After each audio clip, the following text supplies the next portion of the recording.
guys, today I'm going to be unboxing the Zalman CNPS9900 LED CPU cooler. This cooler is compatible with both Intel and AMD CPU sockets.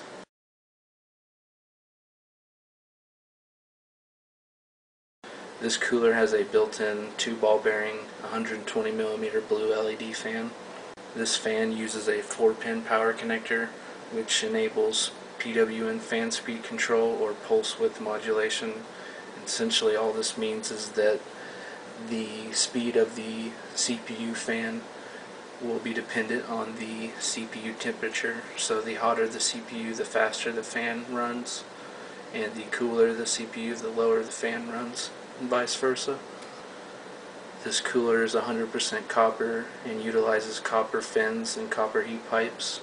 The copper fins are 0.2 millimeters thin, and there are 3 heat pipes that are folded over that have the same heat dissipation as if there were 6 heat pipes.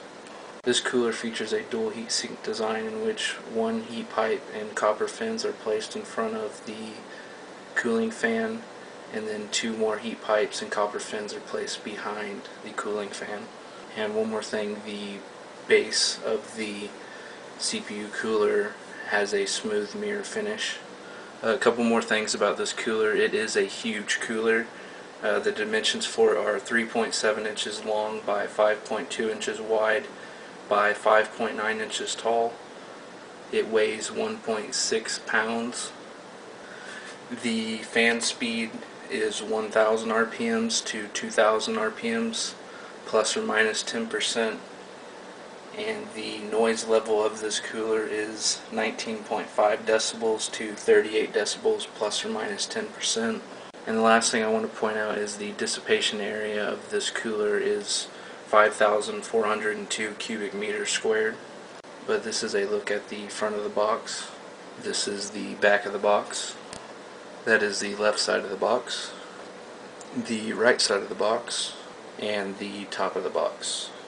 Let's go ahead and take a look at what's inside the box. Alright, I went ahead and took everything out of the box, and what was included is the instruction manual, the socket 1366 adapter, the socket 775 adapters. In this bag we have the AMD adapter, a Zalman chassis sticker, thermal compound, and some screws. And last but not least, here is the Zalman CNPS9900 cooler. Here is a look at the back of the cooler packaging.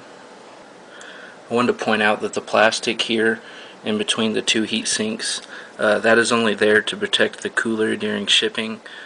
So once you're going to install the CPU cooler, you want to go ahead and remove that plastic. And I'm going to do that right now. Here is the front of the cooler. On this side you can see that there is 1 heat pipe that is running through this first heat sink. Then when we look at the back of the cooler, you can see the 2 heat pipes that are running through the back of the heat sink. And then here is the 4-pin fan connector. Also you can see on the bottom that the heat pipes run directly into the base of the CPU cooler.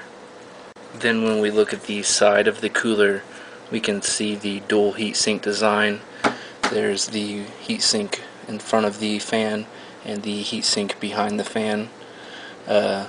This heat sink has 1 heat pipe, and this heat sink has 2 heat pipes. I want to go ahead and take a look at the base of the CPU cooler. You can see that it is very shiny. It does have a mirror finish to it. Go ahead and tilt it, and you can see there is the camera lens right there. And I'll angle it down and put this remote in front of it, and you can see the mirror finish. So there you have it. This has been an unboxing video of the Zalman CNPS9900 LED CPU cooler. I'm going to be pairing this cooler with a Intel Core i7-920 and the Asus P6T Deluxe V2 motherboard. If you haven't seen my previous videos, I'll post some links in the sidebar, but I'm building a Core i7 gaming PC for a client in time for QuakeCon, which is less than 2 weeks away, and I'm documenting the progress of the build on YouTube. So make sure to check out my channel, and I'll see you guys later.